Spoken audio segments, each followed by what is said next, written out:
let it all go just to see what stayed. I let it all go just to see what stayed. And you just stood there. Hi guys, this is Rockwood House Sessions. And also welcome to our first episode of our brand new interview series. And today with us we have Cameron Scott. Hello, thank you for having me. Nice one. So how was it performing at Rockwood? Dreadful. I'm just kidding. It's been really good. I really like this. The vibe of the place is beautiful. Yeah, it's Great nice. view over there. The view gets everyone every time. Yeah, when there's a sunset, it's just when the sun's gorgeous. coming in and stuff. It's been lovely. Thanks for having me. That's all right, anytime. How does it compare to the usual sort of gigs that you do? Do you normally do kind of intimate stuff like this, or do you kind of do bigger stuff with a band as well? This is probably the most intimate I've done. Usually besides that, it's just me in my room on my own.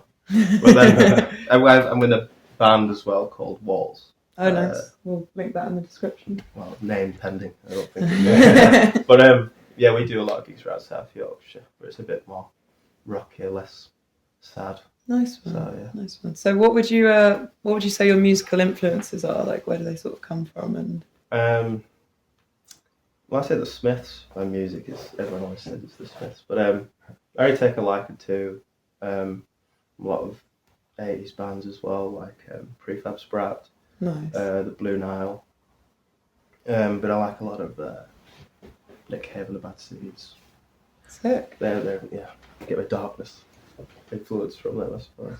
Very nice. So obviously you've got a new record coming out. An called... EP, is it? Or is it a record?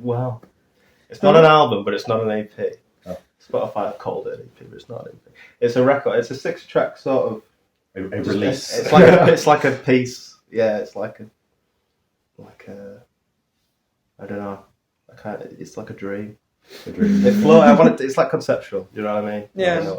Well, it's called Spiral Into Nothingness, and is it out now or is it out soon? It's out now. It came Right. out on Link down below for Spotify and everything else. Definitely. So we just want to ask you a little bit about kind of the process of the recording. You know, was it just yourself, or did you work with a producer or any other musicians? Bedrooms? No, I work. It's just me at my desk in my bedroom. Oh, cool. So self-made. Yeah, I am.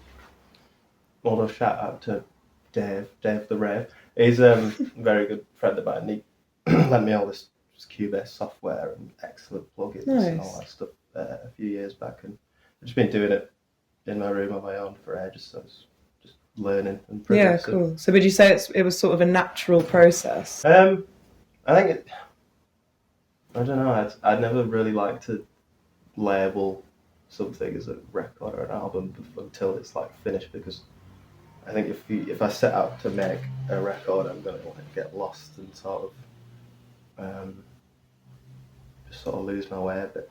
Yeah. But I think it's sort of just come about naturally. It's like I'll write stuff like songs and pieces of music, and then over time, like you can see a pattern of your subconscious bleeding into it, and then it becomes a conceptual piece. No, cool. I was going to ask about this as well, actually. So was it you just kind of writing songs all the way through, intending them to be on a record, or was it kind of one big plan, or was it as you went along? Well, I write songs all the time, just because. It came about when I only had 3 songs, like the Sugarwell Year, which I played before, and a song called Cartwheeler and You All Over, and they were like new songs that I'd written. They were all quite different in terms of the sound, but I was like the subject matter and the style of writing that I approaches new music with was like distinct, and I was like, that needs to be, if it's ever going to be heard or released, it needs to be heard one after the other. Yeah, like in a specific order. Yeah,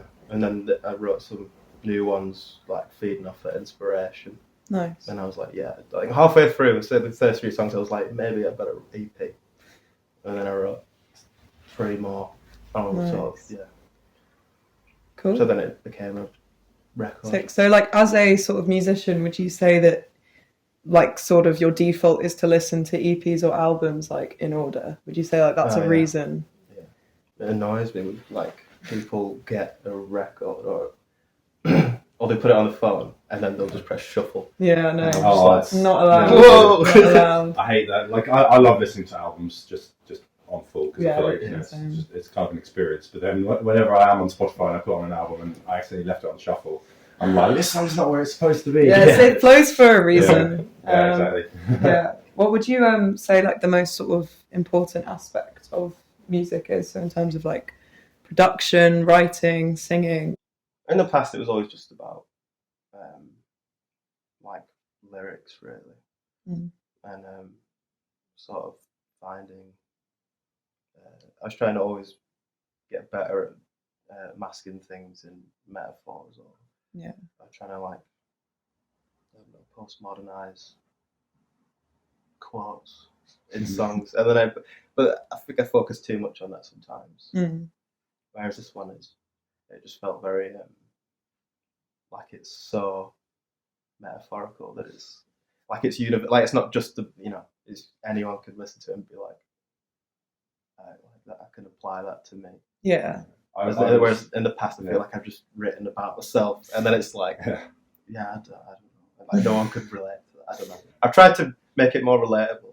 No, I think it's nice when songs kind of obviously they can have your own meaning when you talk about your own experiences and stuff, but then when there's space for it to be interpreted in your own way, which I think is a really good way for people to connect with that music. It might mean something completely different to them, but it still means something. I think that's always great about music like that. Yeah, I never want to like tell someone exactly what it's about because then it's kind of spoils it for them. Of course, yeah. But I don't think I answered your question correctly. But recently with this album, the production was actually like a big thing because I wanted to step up my game and having the music be able to stand on its own without the words and still sonically make you feel the same way.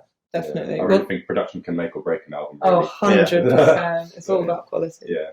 But I was going to say, like relating to your last point, would you say there are any sort of like reoccurring themes in your songs? Like, are you drawn to are you a guy who's quite susceptible to heartbreak, or? Well, not to be. I think seasons have really come into my writing a lot recently. Interesting. It's like because this album's very retrospective. It's about memories and gravitas of these memories. You don't realise how they form who you are today in the moment. Obviously. What was the question again? Sorry. Just like themes. Themes. The seasons have come into it, and when I think about these memories, I think about the times when they happen. And like it's like if you ever get like an old smell of an aftershave you haven't used in a while, and you're like, oh, that reminds me of that time. Smells are always so good. It's just all about nostalgia. I'm all about nostalgia at the moment. Yeah. Theme, basically. To answer your question, succinctly. Nostalgia. Cool, I like it. Start rambling on there. Yeah. Okay. Just another question I kind of thought of whilst you were talking about kind of your process and stuff. Like how do you mostly approach writing a song? Do you kind of write the lyrics first? Do you come with the chords first, or is it kind of just one thing, or just a bit of everything? I always write them separate, so I write stuff. I write every day. I try to do at least something every day. It's like what I was saying earlier. When you look back over something, it's obvious that your subconscious is like it might just be like a weird phrase or something, and then you look back over it and you see a pattern in I see a pattern in what I've written, and I'm like, the subconscious bled into it there, and like that's the lyrics side, and then I'll just have that like notes and notes of these phrases, and then when I see like a pattern, I'll take that, and then I might have been working on some music, playing put some chords together, trying like little embellishments over them, and then I'll try and sing maybe a set of words I've kept to a side that were from I don't know, like a month ago. Nice.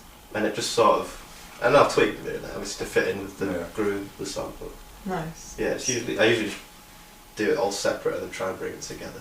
Nice. Build a portfolio of some ideas and stuff, and just mix and match. It's a good way to do it. Yeah. So sort of completely changing the subject a little bit. Have you got any sort of like future plans with your music? Like where are you hoping for it to go? Well, before Spiral Into Nothingness, I was already working on an album. It's like a 9-track album called Without Measure. Nice. And I got halfway through that, I just sort of lost the mojo. And then I got the idea for Spiral Into Nothingness. So I did a whole side track, made that, and then released it. So I suppose I'm going to get back to work on Without Measure. Nice. And I'm going to take the time this time because I think it's got a lot of like I've got high hopes for it really. Yeah, that song I played Today Is Monday is on there, and it's sort of become like the bread and butter song. So I'm really excited to get to work on Nice one. All right. Well, to wrap it up, thank you very much for coming cheers. on. Thanks for It's having me. been Cameron Scott. Listen to his new album, Spiral Into Nothingness, down below in the description, and we'll see you next time. Yeah. Thank you. See you. Cheers. I watch your reflection in my window, slightly ajar to the cool